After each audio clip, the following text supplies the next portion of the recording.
I agree with you that science doesn't give you absolute knowledge.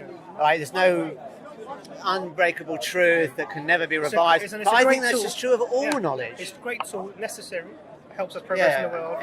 I mean, you can't deny the progress because of this. Right. And actually, we're encouraged to look at, even the Quran encourages us to sort of look into the universe and find out these things. A couple of thought experiments. If you had a system in which there was nothing happened that we would call bad now, so no killing, no murder, no rape, etc., etc., you couldn't even think a bad thought. As soon as the thought came, it would turn into sort of pink puffs and it would fly away. If you were to stab somebody, it would turn into a rubber knife. If you tried to jump off a building, you'd start flying. In that system, is there any morality?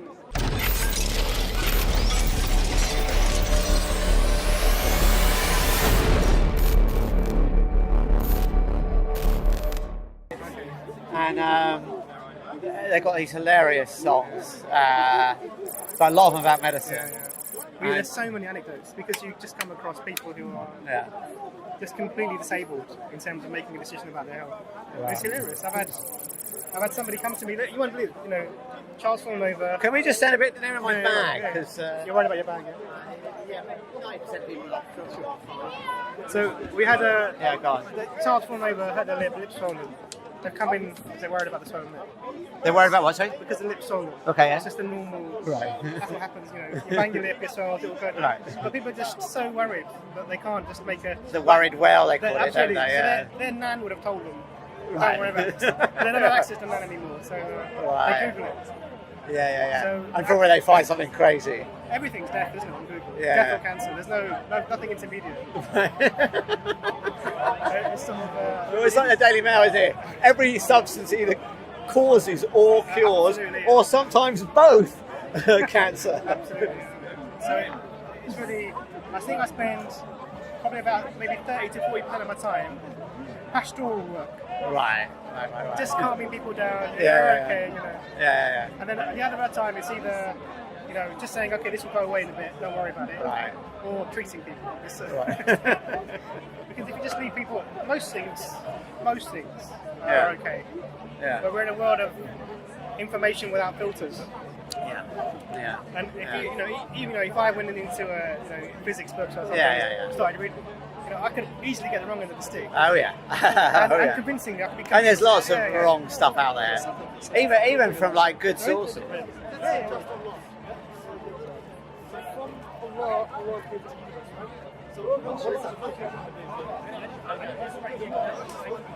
you still skydiving?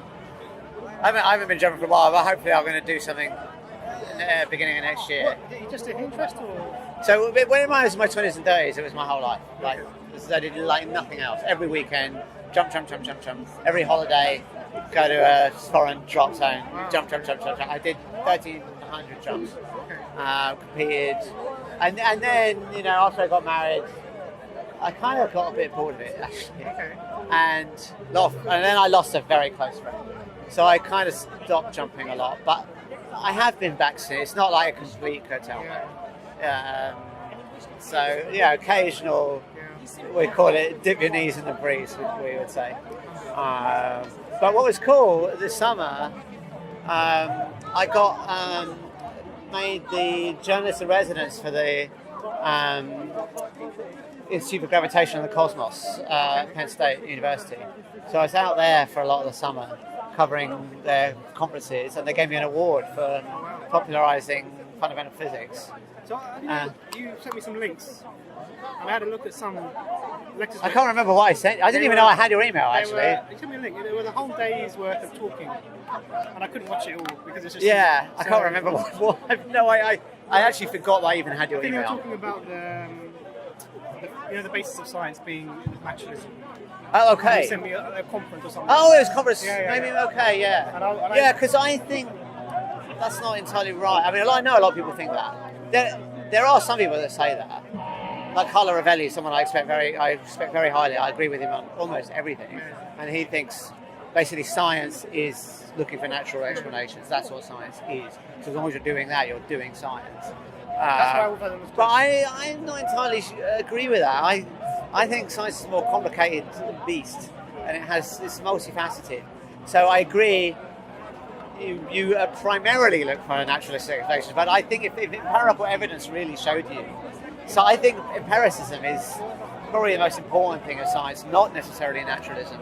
So if empirical evidence could show the supernatural, then I think we would have to agree with supernatural. Okay, it's debatable whether it could. The case that I gave when we last, I don't know when we last met, sometime when we spoke, was there were studies of prayers.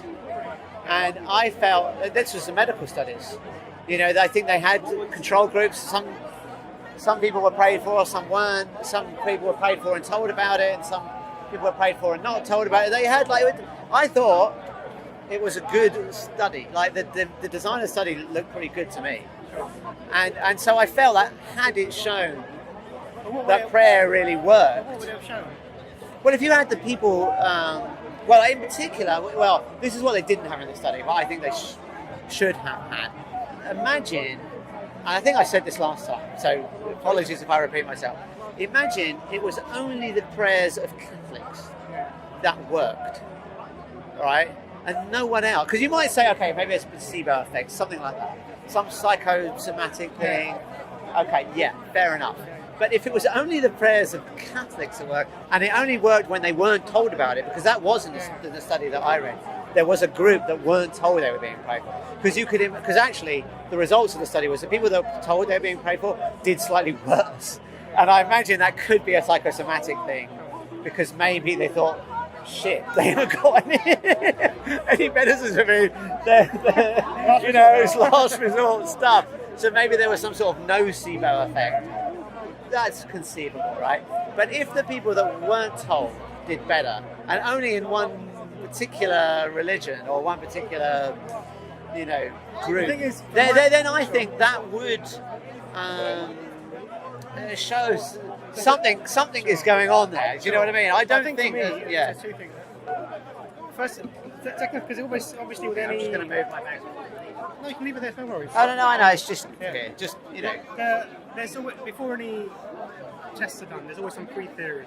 Yeah. And then you do the test based upon your pre-theory, so you set up your experiment. Not always. Sometimes you're just looking, do you know what I mean? Like some when they develop pharmaceuticals, sometimes they just throw compounds together and see, it's very rarely blindly. No, I agree, it's rare, but it's not unheard of. So what they will do is when it particularly pharmaceuticals, what they'll do is there'll be some information that people have used as plant or something. Right, yeah. And so what they'll do is they'll take all the compounds out of that plant and then test them individually. Yeah. Or they'll take a known compound and adjust the structure. Yeah, sure. So it's never, because they're going to spend millions on this. So no, but there are people that do blind searches on, like for example, Craig Venter. He did this whole expedition to just look for new compounds, just go into the deep sea, look for organisms, see what can we find some new proteins. Who knows what they do? Just find new proteins that might have some function. Computer modelling for drugs that might work. Right. So you take a receptor and you see what could fit into that. Once you've made an image of it, and that will give you an idea of if we made this compound that we don't have now, would that work? Yeah. But I think it's sort of what you're describing is quite a rare phenomenon. But I think what I was going to say is that even the pre-theory for this idea that you can do a study on prayer. Yeah. So, for example, in Islam, we don't have this concept that God only answers the prayer of Muslims. That idea doesn't exist. No, but you might have to revise that if it were the case that you could show empirically that only the prayers of Muslims work. But then the thing is, you need then you might have to revise that thought. Hello. Hey, Darren. How are you? The thing of that is that it's just it's going to all you're going to see is something happened to these people and something didn't. But it's hard to. But you wouldn't start to wonder. Hang on. We see only the prayers of Muslims work, and only Sunni Muslims, right? And they consistently work. Wouldn't you start to go, hang on, something's going on here? No, there's so many. Do you know what I mean? Pre-theory in this is not right. Yeah. So first of all, we don't say only Muslim prayers are answered. No, I know you don't. I'm not claiming that you do. Everything then falls down from that point, because then what you're doing is there's the compounding factor comes in. That's a compounding factor that you can't correct for. Because actually, even Satan's had his prayer answered. it got to that stage. So it wouldn't give you any information that qualifies. So whether something is or not. But at least you could tell if prayers were answered. No, you couldn't. But you just said Satan's prayers were answered. Hey, how are you, sir? Because there are some answers that you can receive. Can't forget you, Phil. You have to think about my name. But for me, Skydive Phil. That's just it's set in stone. Set in stone. You're famous, so Wow. Some prayers are answered in a way that we don't even materially recognise here. But So they're answered sort of right, but you did say Satan's prayers were answered, right? Yeah. So there must be a way to know that. But not for us. We're told it. But So you're told that? You can't test it. You can't test it. Okay. So there are some things that are Right. just not testable. The other problem with saying that science is naturalism is defining what naturalism is, because the problem is that what counts as natural and what doesn't, right? So you might say, well, if it's described by laws of physics, then it's natural. I mean, that would be my temptation to say that, right? That seems reasonable, right? But if we got some new as soon as we observed something that doesn't seem to conform to the laws of physics, we could say, okay, that's proof of the supernatural. Or we could say, maybe our laws of physics need revising, right? And it wouldn't be clear which is the answer, right? And therefore, the boundary between what is natural and what isn't natural, to me, is not clear, right? And also, let's take Platonic forms.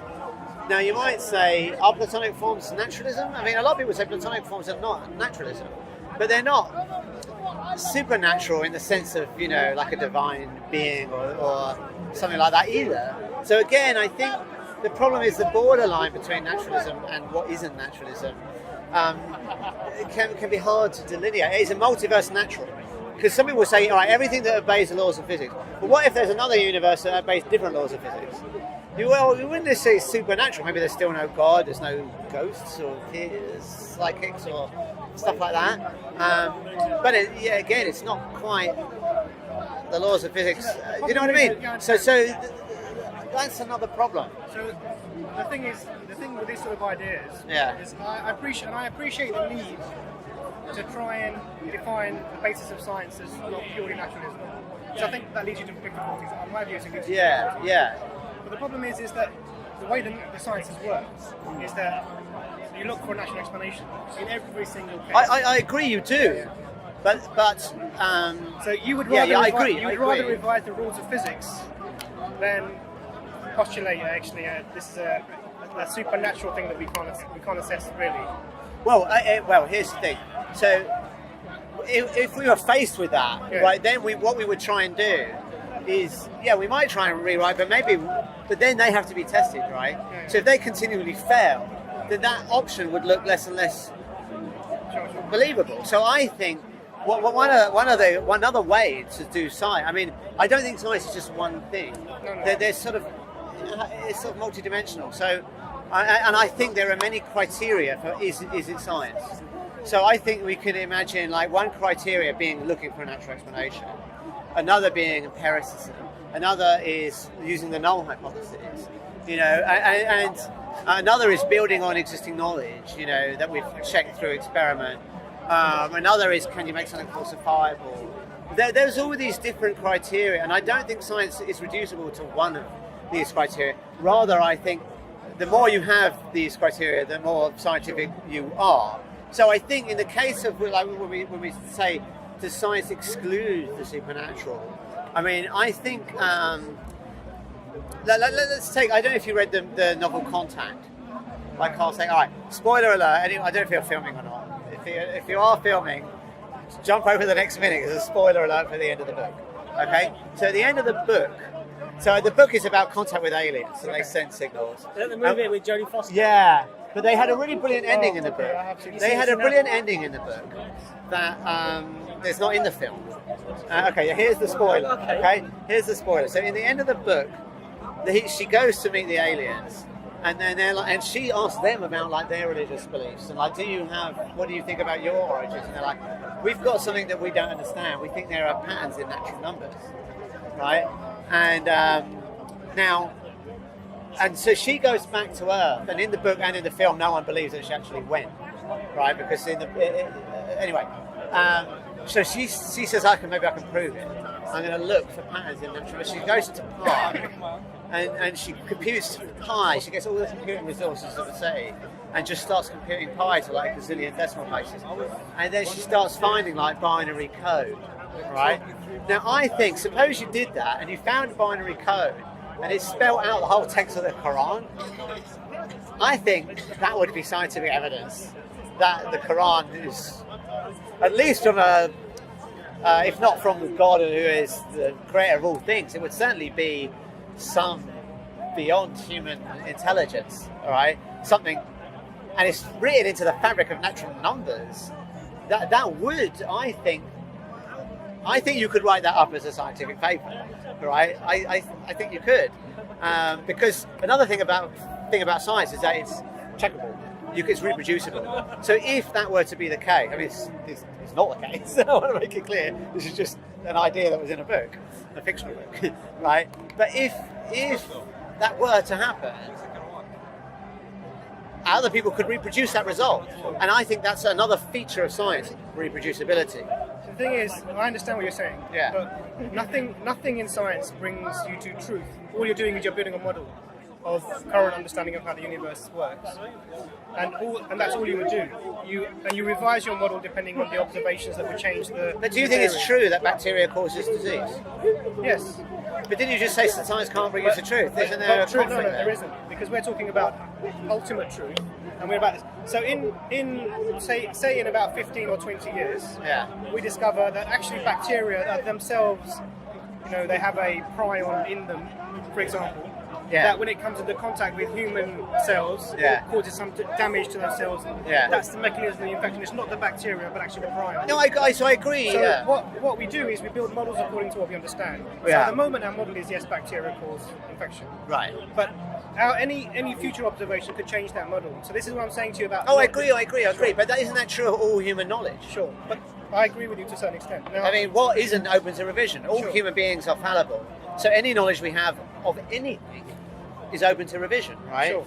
I mean, there are even mathematical proofs that a decade later or so turned out to be flawed. And we can't get better than a mathematical proof. So the idea then that you use something that is changeable as a criterion to judge other things by is a flawed one. But we have no choice, surely. We do. What's the choice? So science is one way of... So science just means knowledge, right? Well, that's the ancient Greek definition of it, but I think it means more than that now. And then we have the natural sciences, which we call science. Yeah. But actually, there's other ways of arriving at knowledge. Yeah, go on. You can use irration, you can use logic. You can I agree. Completely, without anything. But even then, we have to have certain fundamental assumptions. Axioms. Right, which could always be wrong, right? Any logical deduction you make from an axiom, you could always challenge the axiom, right? But you need the axioms to do anything. Right, yeah, exactly. You have to have a starting point. Like, for Absolutely. example, the world, the universe is real. Yeah, of course. You have to start with an axiom, Causality is an axiom. Yeah, and any deductive system of knowledge starts with axioms, and you could always challenge those axioms. So I would say that I agree with you that science doesn't give you absolute knowledge. Right? There's no unbreakable truth that can never be revised. But I think that's just true of all knowledge. It's a great tool, necessary. Helps us progress in the world. I mean, you can't deny the progress because of this. Right. And actually, we're encouraged to look at, even the Quran encourages us to sort of look into the universe and find out these things, because they confirm for us the ultimate thing, which is all knowledge comes from the Creator. So we're what if they didn't? But this is the point. I mean, then we come down to the question of postulating an atheistic universe and postulating a theistic universe, and what the difference. No, that's not the only two options. Of course, there's pantheism. There's polytheism, there's deism. I mean, it's not only atheism or theism. So right? there's no God in any way understandable, and then there's other systems which have some sort of divine being.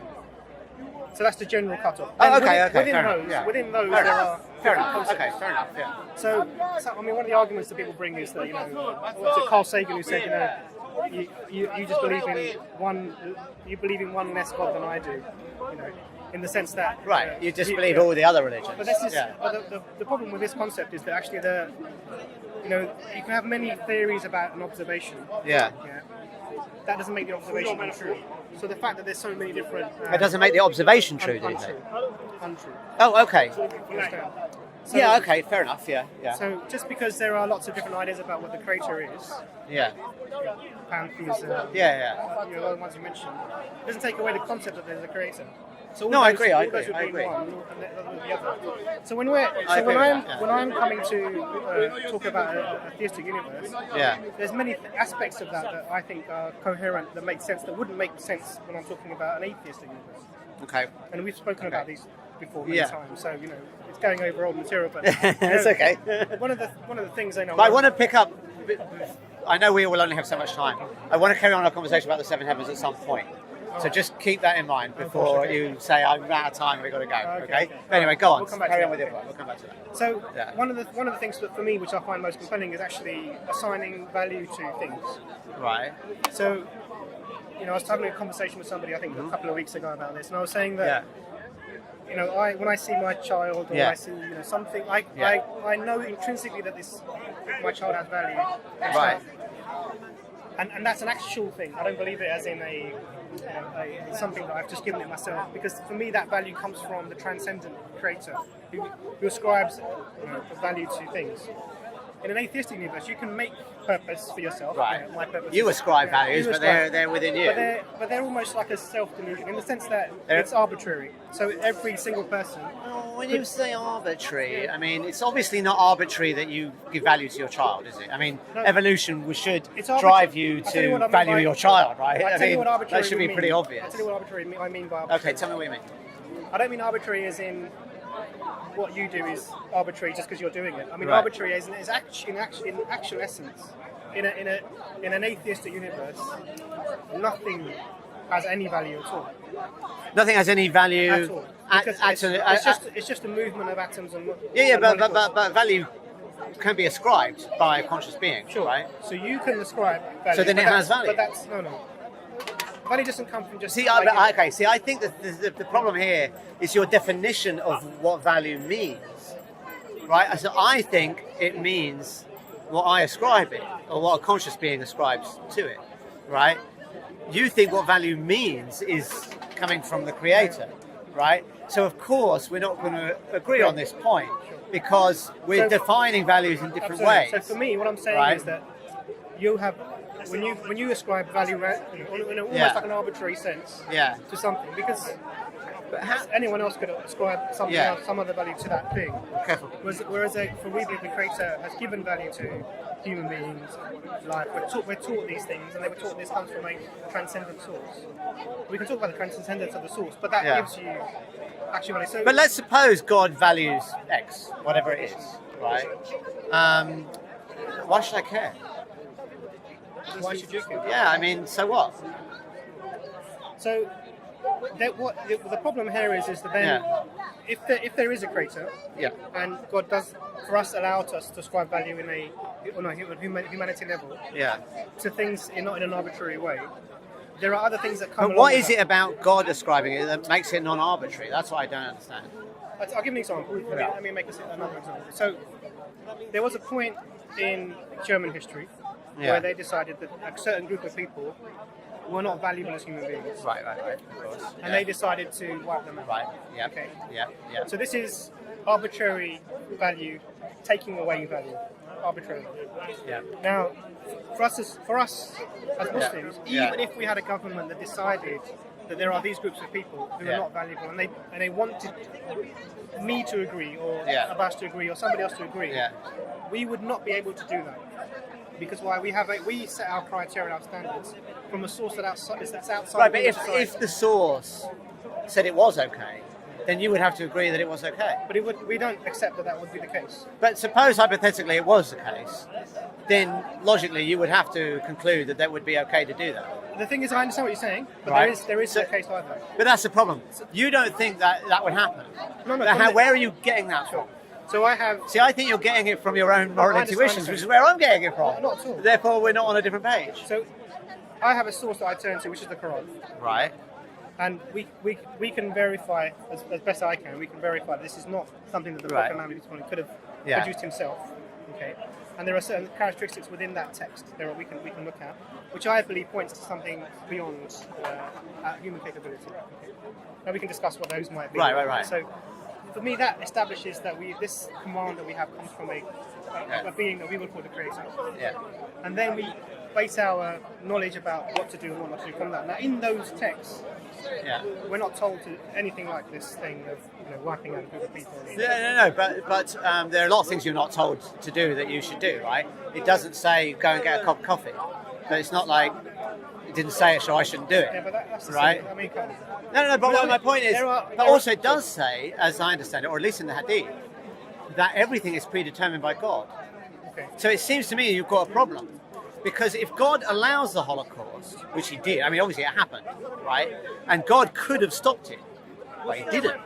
So either he didn't stop it for a good reason, which means there must be some good reason for the Holocaust, which I can't accept, and I'm sure from what I understood you saying, you can't accept either.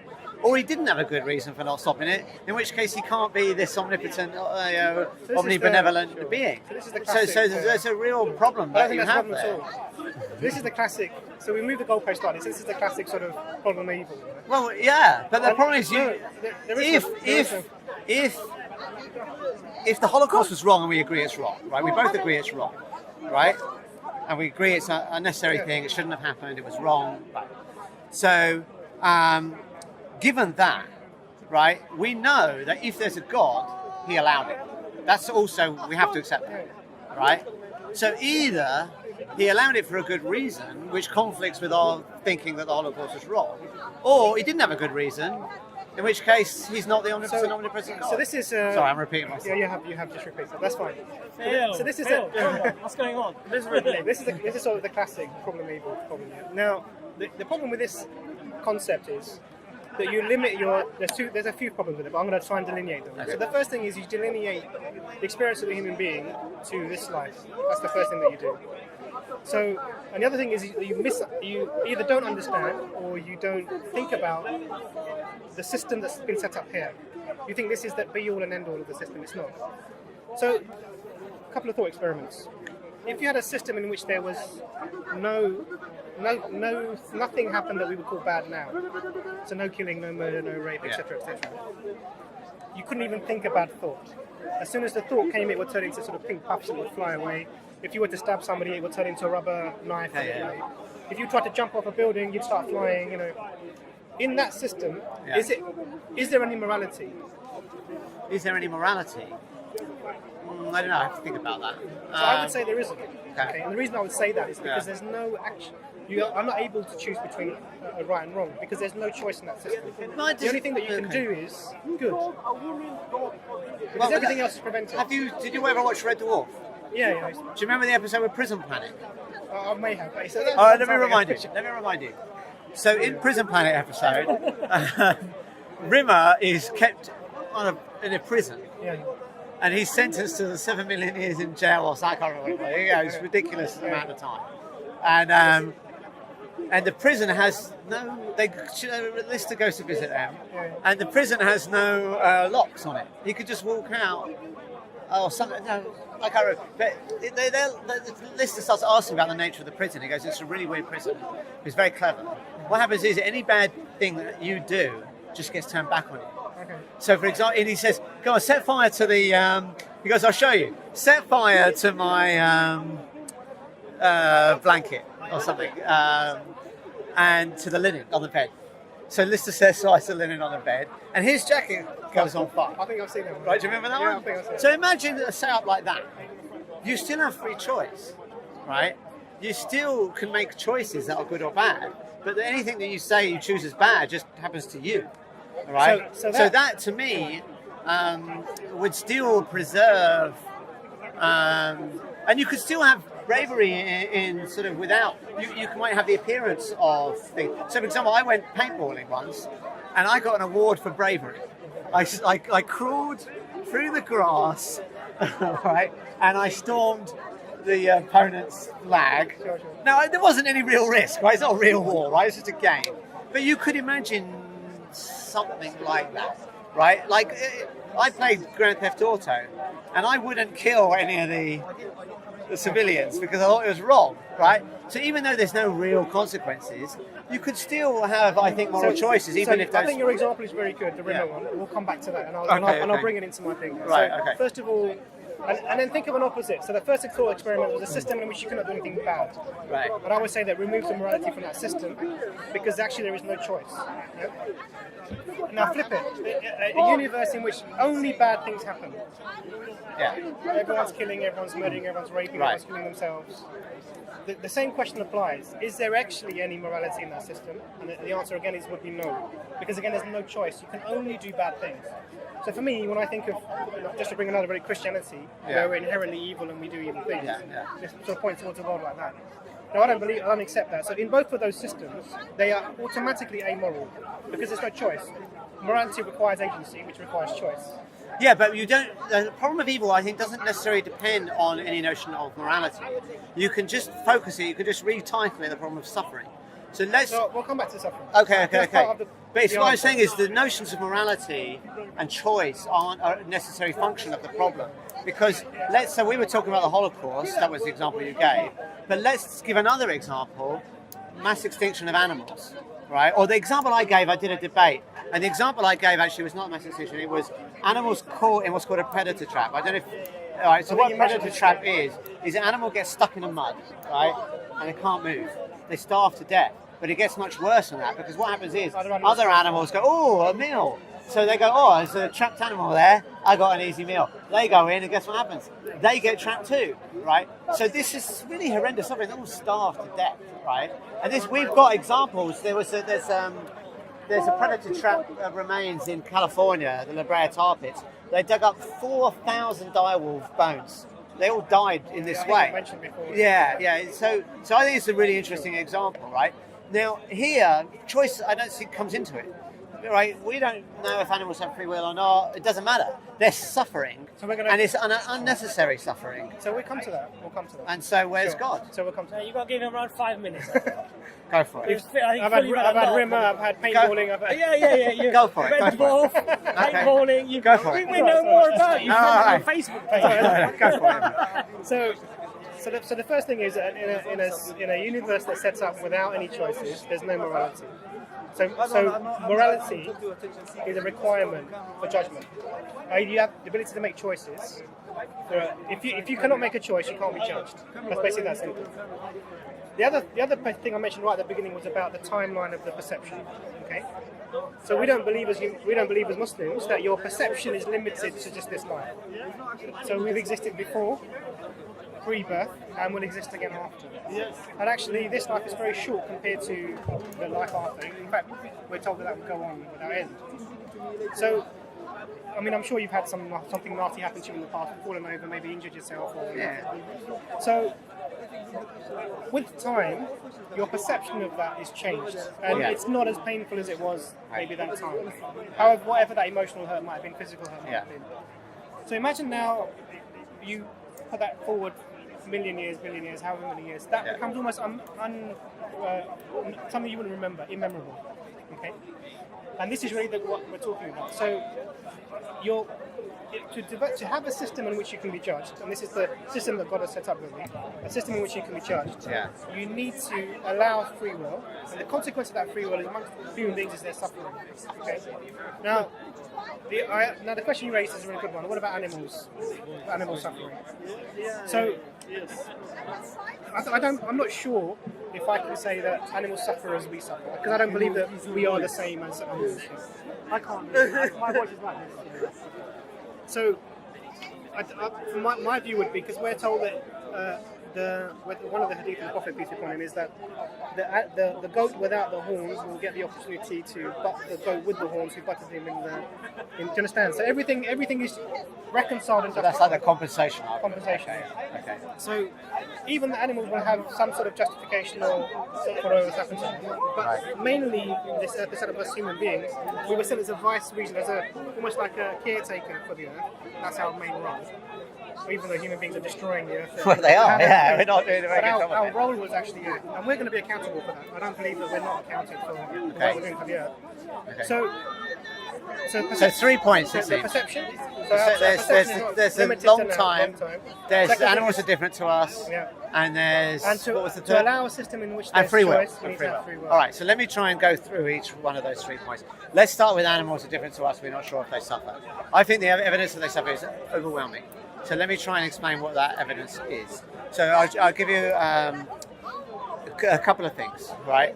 First off, we know that if we trigger certain subcortical regions of the brain, we get the same emotions in humans and animals. So, for example, there are experiments done by Jaak Panksepp, or at least described in Jaak Panksepp's book, Affective Neuroscience, where you stimulate these regions and you get a fear response in a human, and they say, "Oh, I've just suddenly felt afraid. I don't know why." Right? You can do exactly the same in an animal, and they show a fear response. Right? You can do these with different circuits in the brain. I'm not saying all emotions are localized, but some are. Right? And what they find is for negative emotions like fear, that if you give the animal the control over the emotion, they will switch it off. So things that we generally associate with negative emotions, they switch them off. Whereas positive ones, not only do they switch them on if you give them control, they'll keep pushing a button until, they become like an addict, right? Second experiment. This was an experiment done with fish by Lynn Snedden. What they did was they gave fish noxious stimuli like a bee sting, put it on their lips. And first thing they noticed was when they did this, the fish started to rub its lip, right? Pretty similar to what we do, but that's not good enough, right? We want controls, we want to see subjective experience. What they did was very clever, was they observed fish preferences in their tank, right? So a fish will, if you give it the tank variety, like some dark lighting or some toys, some structures, they will prefer to hang out in certain locations. When they gave the fish so they observed, okay, so here's a preferred location, here's a dispreferred location. They don't like that, maybe it's dark or something like that. They don't like to hang out here, right? If, however, you give them a noxious stimuli and you put an analgesic in that area, they switch their preferences, right? And they then go to the one they don't prefer. Another piece of evidence is they have endogenous opioids in them. So you're a doctor, so you know about endogenous opioids. It's very strange what the function of this system could be. For those who are watching, endogenous opioids are basically painkillers that your body secretes, right? And why would the body do that? Well, maybe you're being chased by a tiger and you hurt your toe. The endogenous opioids will actually temporarily suppress the pain so that you can escape, right, the predator. So you've got these endogenous opioid systems, so you've got these behaviors where they change preferences. So I think the evidence that they experience pain in a similar way, I'm not going to say same, because you know that human beings don't all feel the pain in the same way. Some people have very high tolerance to pain, some very low tolerance to pain. Another very powerful piece of evidence that is common in humans and animals is if you take out the higher cortical structures, we have a patient called patient R who had a lot of his higher cortical structures destroyed by herpes encephalitis. He is hypopathic to pain. So he has a very low tolerance to pain. In fact, they tried to study pain in MRI, and you know that you have to keep still for an MRI, and he couldn't keep still. The way they test pain, it's not like they torture him or anything. They ask you to put your hand in an ice cold bucket and see how long it takes you to take it out. He couldn't keep still when he put his hand in the bucket. He was like, no. So the fact that this patient with his cortical structures taken out, all of these things I think speaks very strongly that humans and animals are similar in the pain system. So they've evolved because they're very. Can we speak about that before you move on? I know you've got another 2 points to make. Yeah, okay, go for it. You respond. That's fine. So, Sorry, if you look at all of these. where is this going with regards to pain? What's the point? It's a long conversation. Sorry. So Watch the video and then you'll see. The animals and humans have very different nervous systems anyway. Well, watch the video and you'll see. They're very different nervous systems. Okay. So Let us. if you look at all of these studies, Yeah.